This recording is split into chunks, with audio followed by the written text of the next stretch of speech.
Okay, Rabotai, tonight, if you hear the construction going on behind me, it's because we're going places.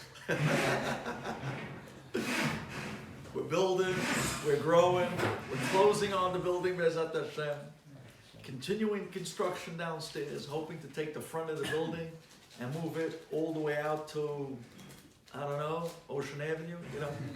But nonetheless, Baruch Hashem, Hashem should give us siyata d'shmaya to continue to build and to grow together. That's what counts. That's what counts. And that's really somewhat of the theme of tonight. You see, what's amazing to me is that the Torah mentions us in the parasha. Moshe Rabbeinu had 2 sons. But then the Torah tells us what the name of those boys were. But more important, why did Moshe give them those names? One son, Gershom. The other son, Eliezer.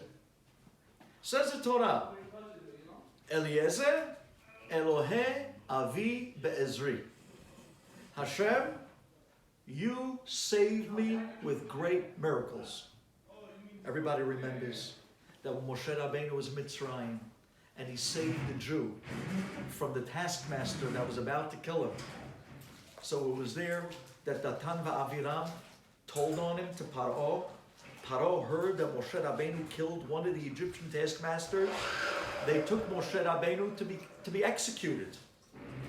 They bent him over. They brought up the knife. They were bringing down the sword to decapitate him. And the sword came down and a miracle took place that the back of the neck of Moshe Rabbeinu became marble. And the blade of the sword cracked, literally, on the back of the neck of Moshe Rabbeinu. And the executioner was so bewildered that for a minute they were stunned, and it gave Moshe Rabbeinu a moment to run away. And that was the moment that Moshe ran from Midian. So Moshe would never forget the miracle that Hashem did to him in Egypt when he saved his life. He was on the brink of execution, and God made an amazing miracle and saved him. Says Moshe, I'm never going to forget that. Elohe Avi Be'ezri. Hashem, you saved me at the time that my life was about to be taken from me. And because of that, I'll never forget it. I'm going to name my son Eliezer. Eliezer. God help me. Elohe Avi Be'ezri. Hashem, you helped me. You saved me. And you know what that means? That means for the rest of his life, every time Moshe Rabbeinu calls that boy's name, Eliezer, for a moment he's reminded, Hashem, you saved my life. You helped me. And he'll never forget it for the rest of his life. What's the other boy's name? His first son's name is Gershom. Why did he name him Gershom? Says the Pasuk. Ger hayiti be'eretz nochriya. I found myself in a foreign land, in the land of Midian. He was in a land called Midian. He met his wife, Yitro, his father-in-law. He ran away from Egypt, and he was in Midian for almost 80 years, says the Midrash. Almost 80 years. Long time, according to one Midrash. Now, Rabbi, I want to ask you a question. You know, is that so significant? I mean, so he was in a faraway land. So that's why you name your son a faraway land? I mean, the other son, he named him Eliezer because God saved his life. He made a miracle. And he never wanted to forget that miracle. So we called his son Eliezer. So every time he calls him by that name, he's reminded of the miracle that God did for him. But Gershom, is it so significant to remember that you were once in a foreign land? We all travel. I mean, why was that so important to remember that he was in a foreign land to name his son Gershom for the rest of his life? Think about that. This kid's going to be called Gershom for the rest of his life because his father was in a foreign land. I mean, is that so important? What's the secret behind this name? And I want to tell you something bigger. If you think about the chronological order, it's kind of out of order. You see, in truth, first Hashem saved his life in Egypt, and then only after that he ran away to a faraway land. So he should have named his first son Eliezer and the second son Gershom. But yet he did it the other way. He named the first son Gershom and the second son Eliezer. I mean, if you're going to do it to remember the current events, shouldn't it at least be in order? Now we'll tell you, open your hearts. I want you to hear this. Says the Meshech Chochmah, fantastic idea. He says, Rabotai, you need to know something. When Moshe Rabbeinu was growing up in Egypt, he grew up in a castle. He grew up in the palace of Paro.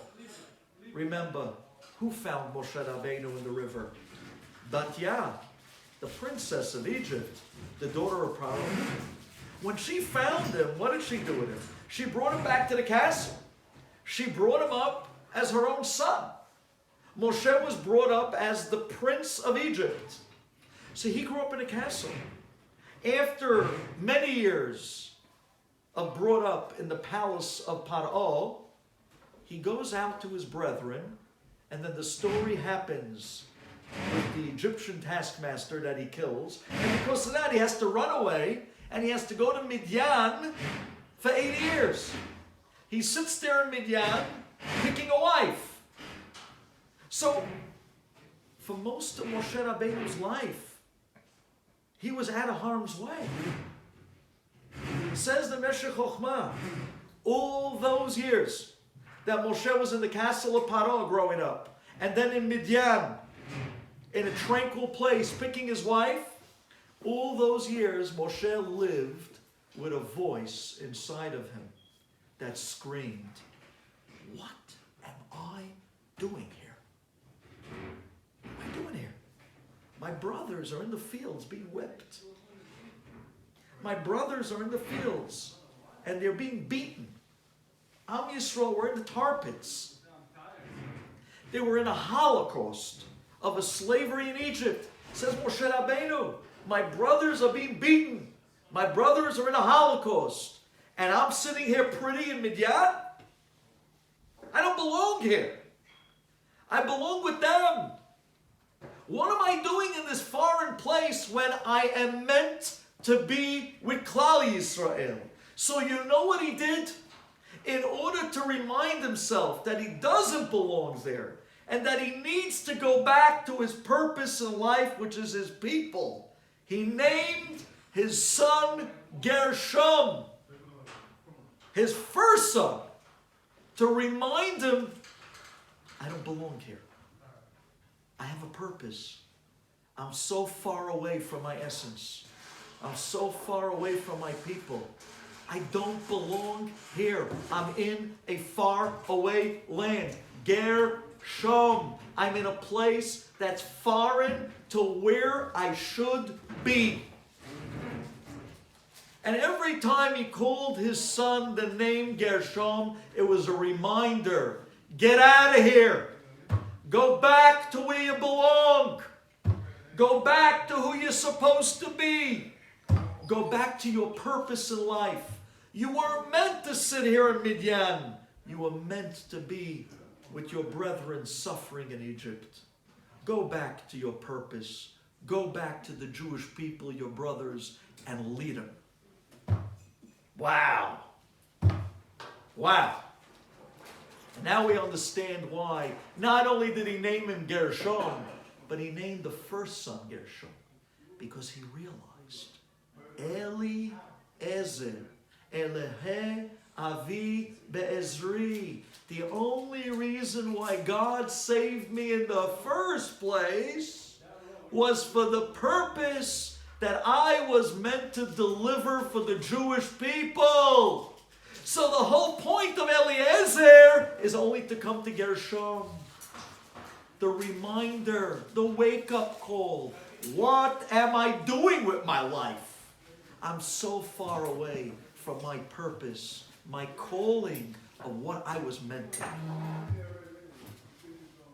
And when a Jew lives with the idea of Gershom, that I'm still far away, and I'm still not there yet, and what am I doing here? And how can I be so complacent? And how can I be so comfortable when I know I should be doing so much more?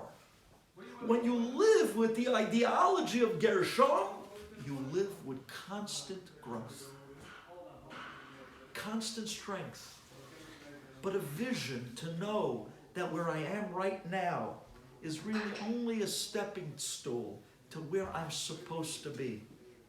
And that's a person that constantly lives with a certain self-examination.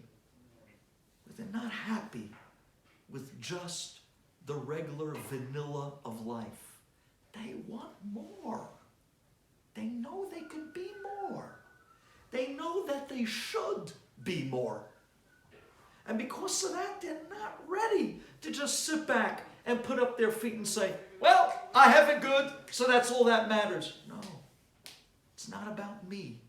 I wasn't put here for me. And by the way, guys, I want to tell you something unbelievable. Many of us were placed in this world not for ourselves. Most of us were placed here for a shalichut, a mission that we were put here to do, and most of that mission wasn't even about ourselves. It was mostly about what we were meant to deliver for other people around us, whether it be our family, whether it be our kids, our wives, our friends, maybe Klal Yisrael. But part of our mission is what we're supposed to achieve on a personal level of goals, but a much bigger part of our mission is what we're supposed to be doing for others. And how many people out there we can influence, and how many people out there we can improve, how many people out there we can help. Today we're living in a time that everyone, no matter who you are, everyone has some issue they're dealing with. Everyone has, lo aleinu lo alechem, problems in the family that they need people who still care enough to step out the peel of selfishness and to become a little bit more of a selfless Jew, to realize, like Moshe Rabbeinu did, Gershom, I'm away from the people I'm supposed to be helping. I'm away from the mission that I'm supposed to be delivering. I was put here on a mission, and I feel so far away. I've got to get back on track. But look what Moshe Rabbeinu was ready to do. He was ready to go to the umpteenth degree. You know, it's one thing to take your fancy phone and to put a reminder in for next week, Tuesday, you have a meeting. He didn't take the reminder and place it in a phone. He took the reminder and he literally placed it on his son. His most priceless of gifts that were given to him in his world. His first son, his pride, his joy. And he literally, I don't want to say embossed, but basically plastered on his son Gershom the built-in reminder that every time I call you out of love, I'm going to be reminded of how far away I am from where I'm supposed to be. What a wake-up call. What a concept. And look how serious Moshe Rabbeinu took this to name his son Gershom. This is the way you identify great people. You identify great people not so much on what they're ready to do for themselves, but more on what they're ready to give away for others. I want to tell you an amazing story. The great Rebbe, Zechet Tzadik L'Bracha, was on a train, and that train was traveling through Europe. And the way, in those years, the train system worked, make local stops in different cities. And word got out that on a certain day, the great Tzaddik, the Ger Rebbe, is going to be on this train, traveling across Europe, stopping on different local stops of different cities. So when the people heard that this great Tzaddik is going to be stopping in their town at a certain time, at a certain stop, you can imagine what took place. As the train pulled into the next town, there was already a mob of 1,000 people on the platform, not waiting for the train, but waiting for the Rebbe, traveling at that time, stopping in their city on the train. When the doors would open, the Rebbe would go out on the platform, and he would stop for the few minutes that the train let them wait between stops, and he would give blessings, and he would give chizuk to people waiting just for his blessing, just to talk to them. And for the few minutes that he had, he would give his heart to the people there on the platform. And then he would step back in on the train, the doors would close, he would wish everyone goodbye, and they would go to the next, he would go on to the next stop. He would do this from city to city. It turns out that while the Ger Rebbe was traveling, word got around that you wouldn't believe on the same train happened to have been that the Chafetz Chaim was sitting as well. Chafetz Chaim also would go from town to town, selling his Mishnah Berurah, selling his books. When the two tzaddikim heard that they were both on the same train, they came together on the same car, and they sat down together, and they began to speak on the journey. But then, just then, when the train would pull into the next stop, the doors would open, the Ger Rebbe would get up, and he would go out onto the platform, and he would give blessings to the masses of people that was standing and waiting on the different stops. The Rebbe comes back in and sits back down again next to the Chafetz Chaim. The Chafetz Chaim says to the Ger Rebbe, he says, Rebbe, you know that every time you go off the train and you have masses of thousands waiting for you, the kavod, that the honor that you get is going to come out of your bank account in Olam Haba. The kavod that you get in this world comes out of the Olam Haba of the next world. So said the Chafetz Chaim to the Ger Rebbe, I understand that you're blessing them, but you have what to lose. The Ger Rebbe looks at the Chafetz Chaim and he says to him, sometimes it is worth it to even lose some Olam Haba just to give another Jew chizuk. Did you hear that? Do you see where they were holding? Do you see what it meant to them? These are people that lived with Gershom. I'm so far from my people. They need me. Have I delivered what I was supposed to do for Klal Yisrael? Did I reach what I was supposed to reach? Did I become what I know I was supposed to become for the Klal, for myself, for my family? Or maybe Gershom, I'm still so foreign and far away from what I was meant to be. Listen to the end of this amazing story. The Chafetz Chaim was so moved by that answer that the Rebbe actually said, it might be worth it to lose a little Olam Haba to be able to give chizuk to a few Jews. That the next time they got to the next stop and the doors opened, the Ger Rebbe walked outside on the platform to the thousands waiting, and right behind them was the Chafetz Chaim. And this time they both came out to the platform. They both gave the crowd chizuk. They both gave the crowd berachot. Because that's what it means to be a gadol.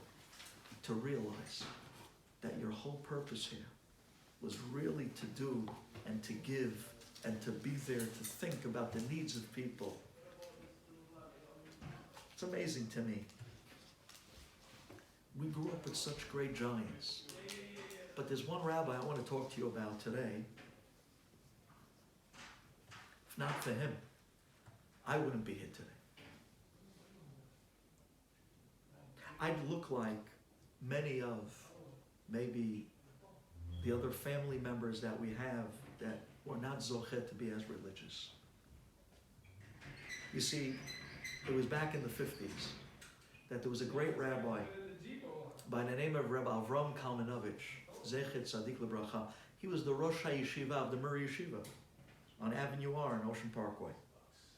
When he came here to the United States and he built the Murray Yeshiva, Rebbe Avram Kalmanovich, at that time in the 50s, he saw what was going on in many of the Sephardic countries. He knew about the Alliance. He knew that the French culture was sweeping across the Middle East. They came to Morocco, they came to Lebanon, they came to Syria. That's why my father, along with many of your fathers and grandfathers, speak French fluently. I mean, you think about it. The Arabic we understand, but where did the French come from? You speak to the Lebanese today, they'll speak French fluently. You speak to the Moroccan Jew, French fluently. Fluently. Some of them, their French might even be better than their Arabic, some of them, because they really got, they went to France for university, to Paris, and so on.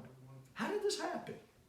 What we don't know is that back in the 50s, the French went out and they did to Judaism in many of our countries, in a certain way, maybe worse than other goyim over history. You see, it's like my father always told me. He said to me, the Nazis was the story of Purim. The French was the story of Hanukkah. See, the Nazis came just to murder, like Haman, right? La'abed, la'ashmed, et kol ha'Yehudim, minar v'ad zaken. We're just going to wipe out, murder, destroy, and decimate every Jew. That was the Nazis. Now Haman was Purim.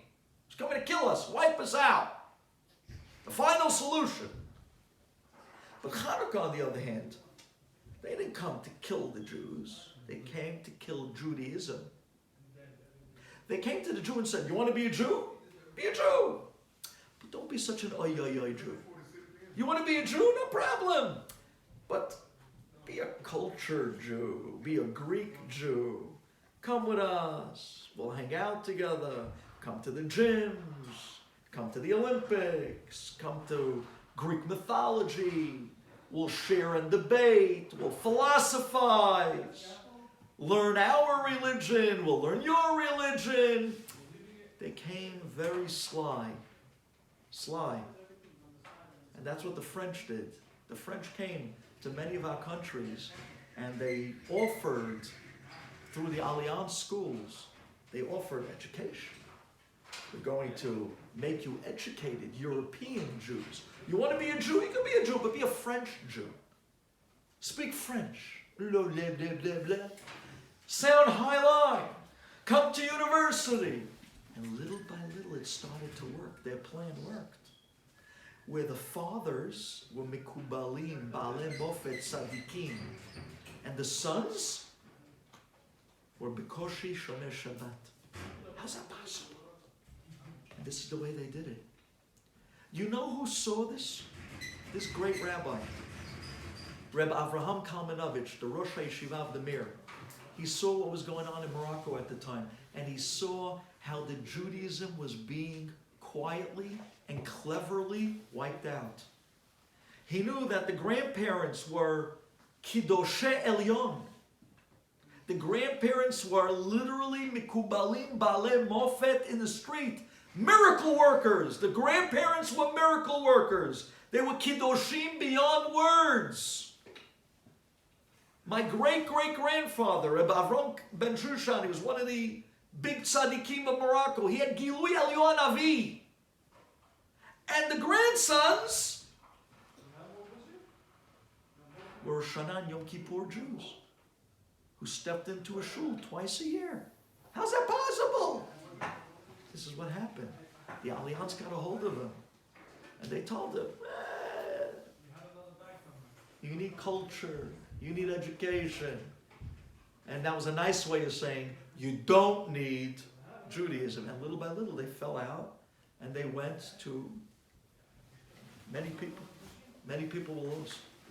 This rabbi saw what was going on. So he went to Morocco to bring back a group of boys to the United States to grow up in the yeshiva. He brought them over at the age of 13 years old. But he brought them with the idea and the foresight that if they grow in the yeshiva, they'll become rabbis. And the plan was that he was going to send them then back to Morocco, and they were going to be the young, new rabbis of the country to pick up the country and revitalize the religion. That was his game plan. Hashem had a different plan.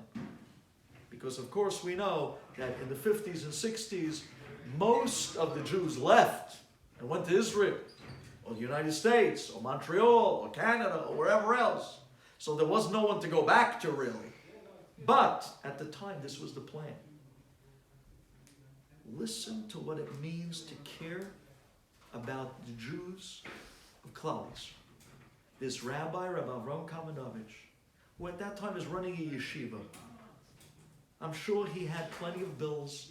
I'm sure he had plenty of issues. Anyone who runs a real yeshiva knows that you're going to have a lot of issues and you're not going to have money.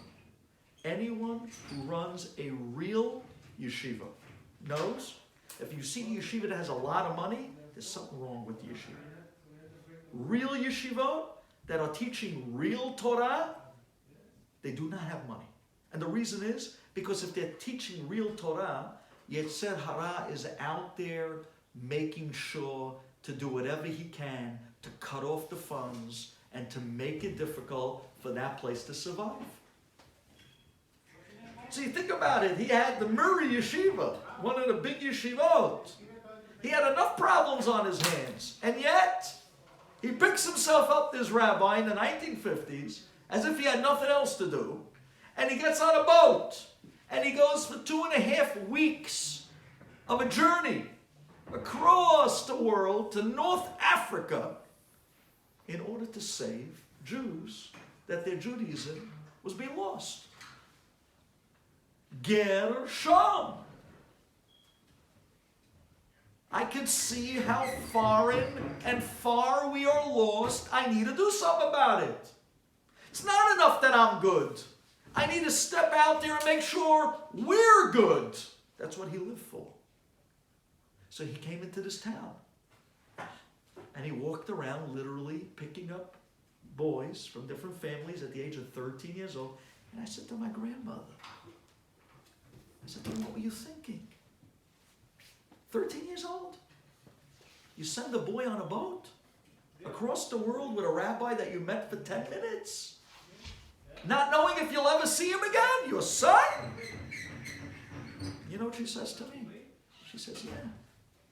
She says, we come from a family of Rabbanim. I needed to make sure that from the 6 boys that I had, one will continue to carry the torch of Torah. I needed to make sure that Torah is not lost from our family. I had to sacrifice my son for Torah. My father's name is Yitzhak. She used to tell me, she made an Akedat Yitzhak. That was her Akedat Yitzhak. And the rabbi put together a group of boys, 13 years old, 17, 18 boys. And he put them on the ship and took them back to the United States. And these guys didn't even know if they'd ever see their parents again. But they went just to sacrifice, just to become Talmidei Chachamim for Torah. If not for that rabbi, I would not be here today. Don't get me wrong. I have an uncle. He's an ambassador in Paris, very high line. I have another uncle. He's an eye surgeon in a place called Luxembourg, very high line. I have an aunt who's fantastically wealthy, still in Morocco because they still have the fish in the ports, very high line. But my father is the only religious guy in the family, let alone the only rabbi. If not for that rabbi who cared enough about Jews to get up and go and save and do for Klal Yisrael, I wouldn't be standing here today in front of you. We would look like our cousins. We'd see the insides of a shul, Rosh Hashanah and Kippur, and then after that, hasta la vista, I'll see you next year. is what it means to live for a purpose, to live for a calling. You can do so much more. Don't limit yourself to just your small little circle of problem. Take on yourself a step that I want to do for you, Hashem. I want to do for Klal Yisrael. And suddenly Hashem imbues you with new strength and new abilities that you never thought possible. But it has to start with you caring enough to want to step up. GERSHON. I'm still far into what I really could be doing. I want to grow. I want to become something. I want to make a difference in Klal Yisrael. Let me tell you about this rabbi. Rabbi Avram Kamenovich is a great specimen for this idea. Someone who lived for the Jewish people, bled for the Jewish people during World War II. During World War II, they made a deal with Mussolini, $1 deal. At that time already, the Germans started to little by little realize that the war took a turn not in their favor. And they started to smell the end of the war and defeat. Mussolini panicked. And he started to auction off Jews for money. And he was in contact with different Jews in the activists in the United States. And they were selling him $100 a head. $100 a head, a life. And now it was only about money. The Jews in America at the time didn't know the detail of what really was going on until after the war was over. But at the time they had rabbis, people coming, running, yelling, crying, screaming, begging, please, we need to save lives. $1,000. I mean, that's 10 Jews, 10 families. So Rabbi Avram Kamenovich was at the forefront of this. He was running around from shul to shul, begging, screaming, pleading for people to help, to give donations, give money that they can save Jews, barter for the life of Klal Yisrael. One Shabbat, he came to a shul in the Lower East Side. He comes inside in the middle of the tefillah, and he says to the Gabbai, please, you don't know what's going on. There's a Holocaust. Millions of Jews are being murdered. It's not a rumor. It's for real. Please, let me speak. Let me make an appeal. I'll raise money. And the money I raise will go straight to Pidyon Shvuim, to the saving, or it's more than Pidyon Shvuim, Hatzalat Nefashot, saving the lives of these Jews. He said, Rabbi, I would love to let you speak. But the problem is that our shul has policy that there's no soliciting in the shul on Shabbat. If you want, you can come during the week and we'll collect money, we'll let you go around, During Ashrei, we'll let you go around, But there's no official appeals. He says, you don't understand. People are dying. They're getting murdered. He says, Rabbi, I'm sorry. We can't let you speak. Finally, Rabbi Avram got so worked up. He said to the Gabbai, please, let me just say one word. Let me get up and say a speech. One word. Gabbai said, one word? He says, one word. That's it. I give you my word. One word. That's it. Okay, Rabbi? Remember, I'll let you speak, but one word. That's it. The Gabbai got up with a smirk. Right after Musaf, he gives a bang. Everyone sits down. He says, we have a rabbi, a great rabbi from Europe. You have to understand, Rabbi Avram Kamenovich was 6'2", long white beard. He looked like Eliyahu Navi. I mean, he had that look. He had that unbelievable hadrat panim. He says, we have a rabbi, a good rabbi from Europe. He's here to give us a one-word speech. And everyone's giggling. Everyone in the shul is already laughing. Rabbi Avram gets up. He looks around the room. He looks in the eyes of the people. And then he says, help! And he faints. That's it. He faints. The whole shul jumps out of their chairs. They run up to him. Rabbi, okay? They're shaking him with the smelling salts. They're trying to revive him. And he's like, Rabbi, what happened? Tell us. What's going on? What are you screaming? Help! He says,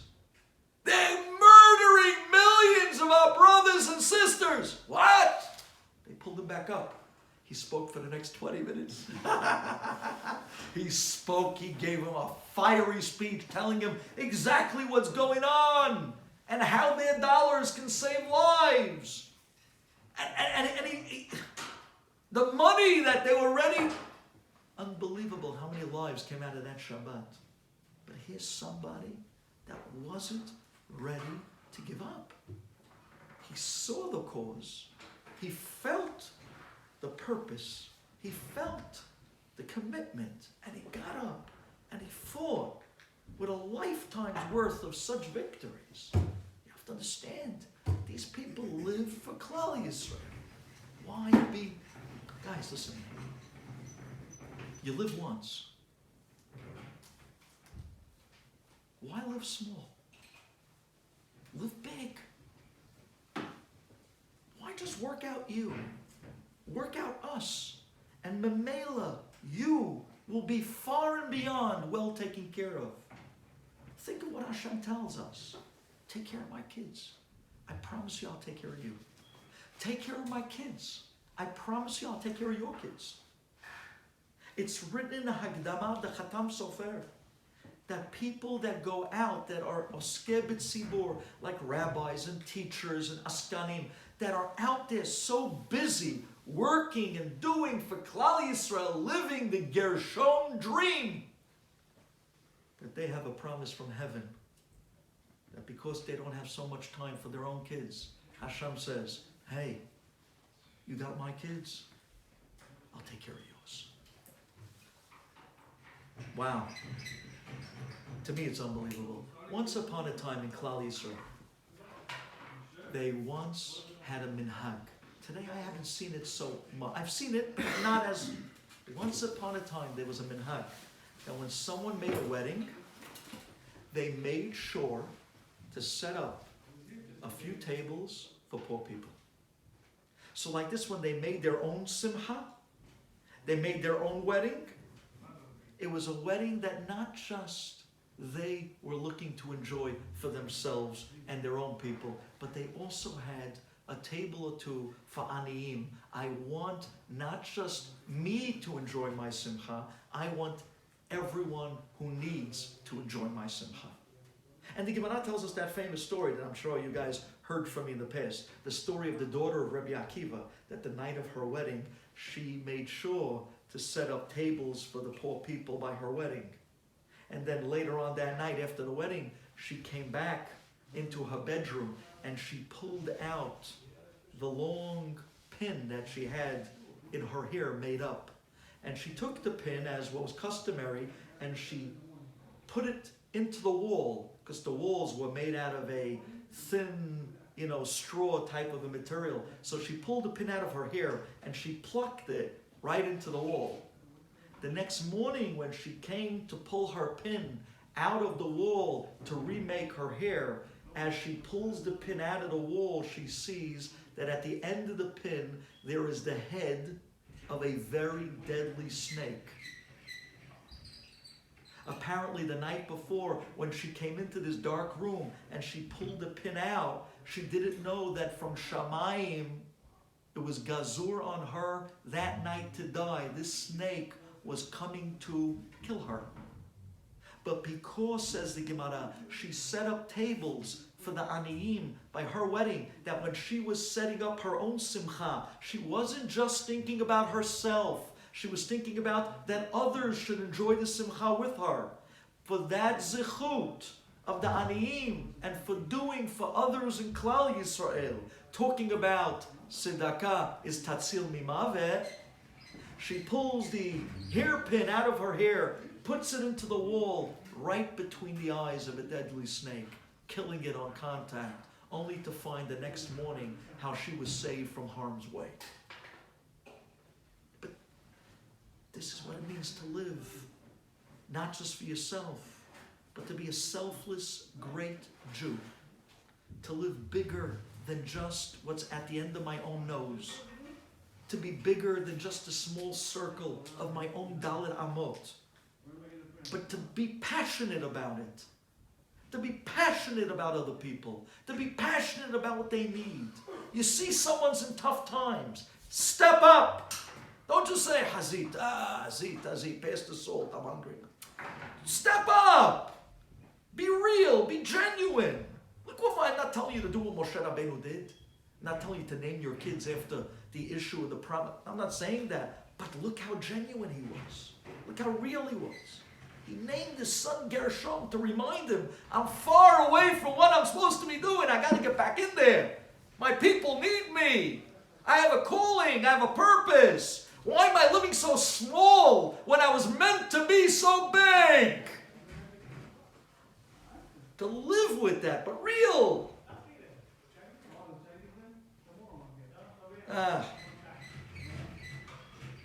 You know, a few years back, a guy calls me. I'll close with this because I know we're late. I have a lot more to say, but okay, it is what it is. A guy calls me and he says to me, Rabbi, listen.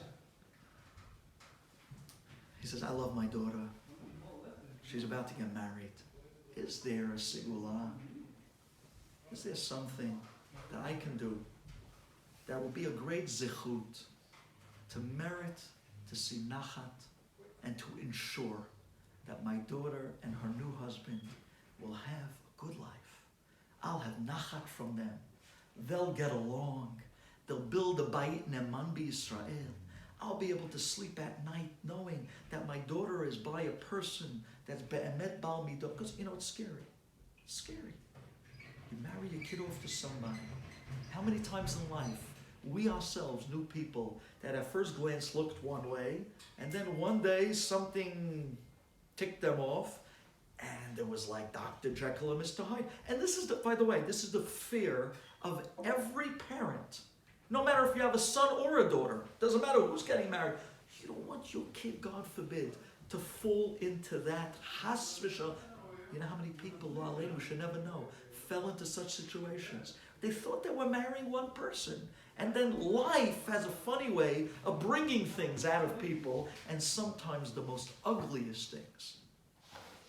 And later on, they say, Shemai, so I didn't see it. How didn't I know? How did I fall into this? But what do you mean? But I asked. I called his Rebbe. I called his best friend, his boss, his Rosh Yeshiva. No one told me anything. How come no one told me anything? We've heard this before. So this guy calls me up saying, Rabbi, tell me, is there something that I could do? A merit, a zichut, that my daughter should live a life of happiness, shalom bayit, good marriage. I only want the best for her. He was basically asking me for an insurance plan on his daughter's marriage. I wish I could write policies like that. Would have wrote it on my own daughter's marriage. You know, I wish I could write policies like that. I said to him, there is one. There is one. Gershom. You're so worried about your own daughter and her marriage? What are you ready to do for someone else's daughter and their marriage? I know of an organization that they run the weddings of hundreds of orphan and poor girls in Israel.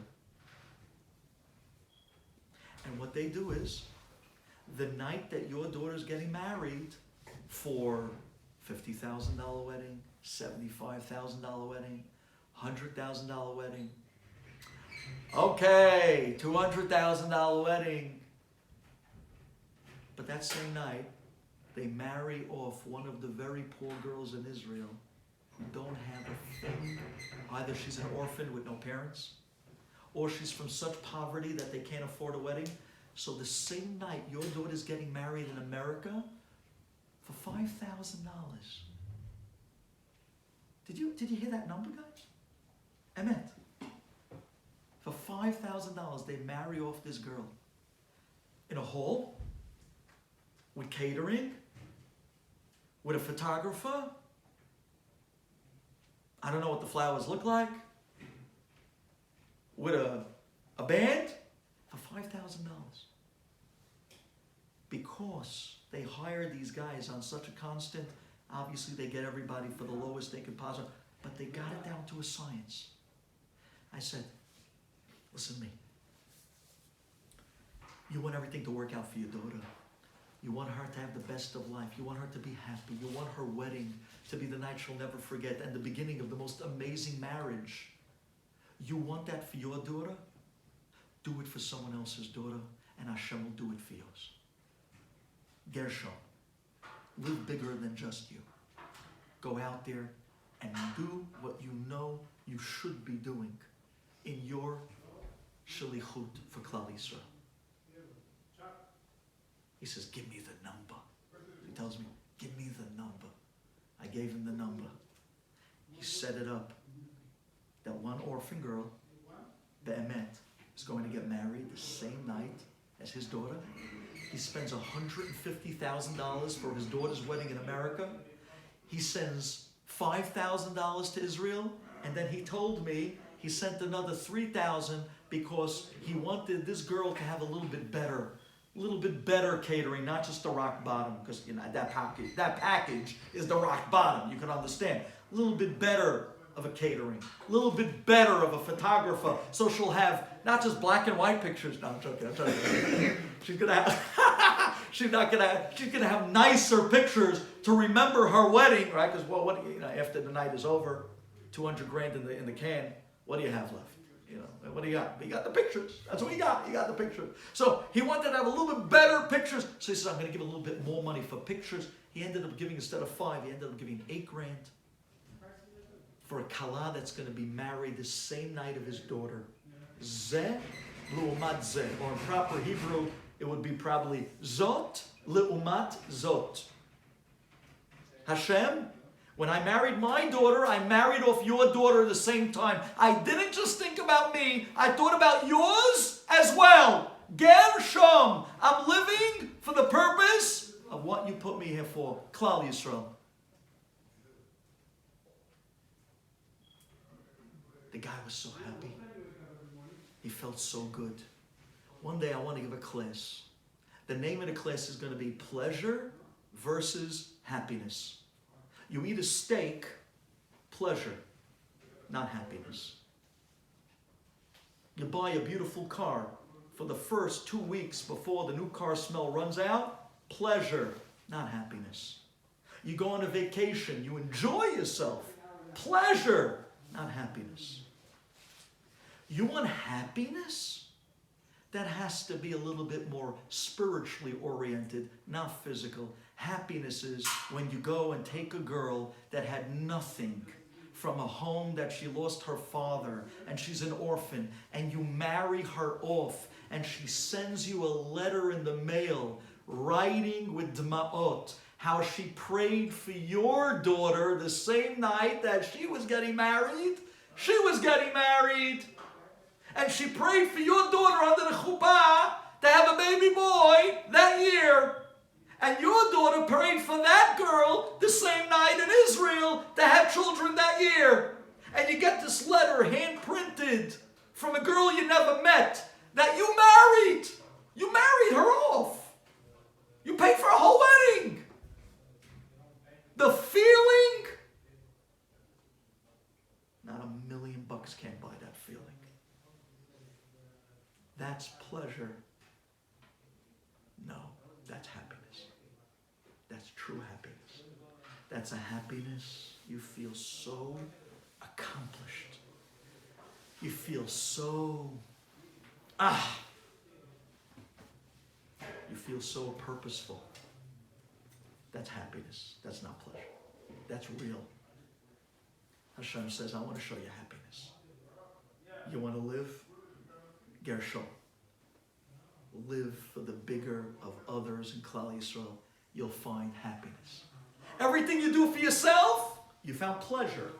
Everything you're doing for others, you found happiness. One night I'm going to give a class on this, but it's a big idea.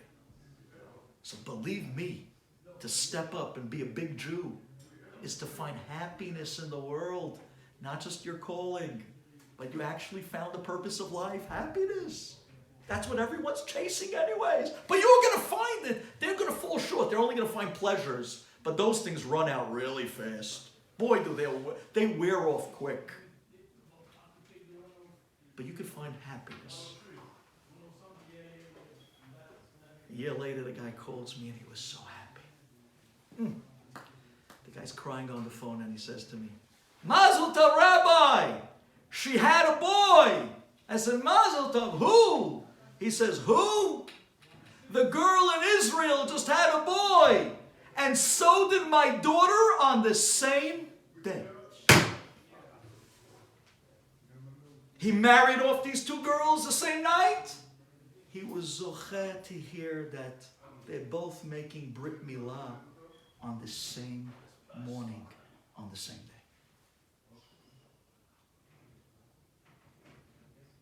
Gershom, I was put here to do, but I feel so far away from my calling.